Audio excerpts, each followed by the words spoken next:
What up, man? It's your boy, Sister Pastor Lee in the building. How y'all doing? How y'all feeling? I'm out here chilling. Hit the like button when you come in. Hit the subscribe button. Okay, do all of that. Suicide Squad, keep it 100 and fair. Might be some biasness here and there, but you know, and I know, try my best to keep it down the middle. Not perfect, but we try to do what we came to do. All right. So let's go ahead and uh, Cash App right there. If you like what's going on in the video and the information we dropping on like the channel, you get the Cash App Soul Mirror 29. You get the PayPal Suicide Age 29. All right, let's get to the subject. So Rowdy Rebel is released. Rowdy Rebel is released. I repeat, Rowdy Rebel is released from GS9 with Bobby Shmurda in them. You know, got arrested some years back. You know what I'm saying? He got indicted on some federal charges. Um, at that time, Bobby Shmurda was starting to heat up with that hot nigga and everything. It was going crazy. He was getting not nice amount of show money. Everything Drake came out on his show, all that stuff. So he was out here doing this thing, then got caught up and indicted and whatnot. They held it down. So shout out. We got to do this though. We got to keep it honest. For the street dudes who go in the streets and play, and then they take accountability, which means they if they go to jail, they don't tell. We got to give them the same love too. We can't act like that because we excuse me, we enjoy what they do, what they the imagery of them. We enjoy it when they get on camera. We enjoy all of that. So if a person, an individual or a group of people like Bobby Shmurda and them, when they go in there and they handle it and they come back out, we got to give them the same love. We got to give them the love. Okay, we got to give them the same love. So shout out to Roddy Rebel, man, Bobby Shmurda. One of the other homies just came out, so shout out to him too. Shout out to Roddy Rebel for coming out, and then you got to shout out to Bobby Shmurda next year around this time, and then the gang is back. I don't know how many. I don't think all of them are getting out, but the Bobby Shmurda and Rowdy, man. That got Fetty. The videos out. The videos out. Fetty pulled up, and it's beautiful too. The homies came out there upgraded. Like they not even in the same spot. They upgraded.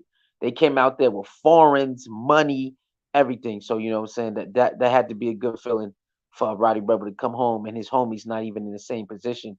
They elevated crazy. You know what I'm saying? Shout out to Fetty. Fetty been holding it down. You got to shout out to Fetty. Fetty, what's his name? Fetty Luciano, whatever how you say his name. He been holding it down. He never wavered nothing. So shout out to Fetty. Fetty definitely carried it on his back, and he made a promise, man. My boy's gonna come home to bags, and he definitely did that, man. So shout out to all the GS9 homies, man. They hold it down. We seen Gino still been holding it down too. Now we got Rowdy back out. We got the other homie back out. The big homie, the face. I don't know. He'll be out next year, and they about to go crazy, man. They about to go crazy. They about to go crazy. They about to go crazy. It was beautiful to see the homies pull up, upgraded. You know what I'm saying? So that's something that's something that we all should think about and like, man, and cherish, man.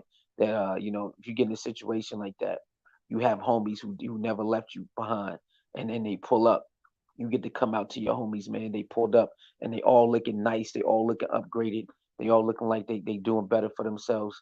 That you can't think you know what I'm saying, you can't be more happier than come home, you know what I'm saying, and they got shit ready for you. Like, here you go, bro. You got bags of money for you. We got this for you. Nigga, you right. You ain't don't worry about it, man. Gang. You gotta respect that part of the gang stuff too. We can't disrespect it and respect all the street stuff, all the negative stuff. We gotta respect that the homies definitely made sure he came home to a fucking bag and everything else. And he when he got out, they right there with him. So you gotta respect that, man. You gotta respect the good stuff part of the gang life too, not just the negative stuff that we see and that we intrigued by. You know what I'm saying? So that's what it is. Shout out to GS9. Shout out to my man Fetty Luciano for holding it down. You know what I'm saying? And shout out to the people who came up there to made it a nice, you know what I'm saying, a nice welcome. They definitely showed out. You know what I'm saying? To the point like, man, y'all wilding. They start putting money on top of the cars. They y'all wilding. Like, nah, man. So that's part of the gang stuff that need to be highlighted too, not just the, on the camera waving guns and pulling up on people, or making, that type of music. They definitely, it's another side of the game where they actually show love to their homies, and they help their homies, what I'm saying, get on, or they come home to a nice bag and a nice life. Like Roddy Rebel, good man. He ain't got to come. You know what I'm saying, that he came home to bags. They made sure they did that. So we got to highlight that part of the gang culture too. It's not all negativity. You got to highlight the good and the bad. With that being said, like the video, share the video. Let me know what you think about that. Uh, um, make some comments, conversate down there. It's on the comment section, man. And make sure you hit that like button on the way out. Hit the Cash App or the PayPal if you can, and subscribe to the channel. Become a loyal donor for $1.99 a month. Hit me on Instagram, Suicide Age 29, and follow me on Bigo as Pastor Lee. I'm out.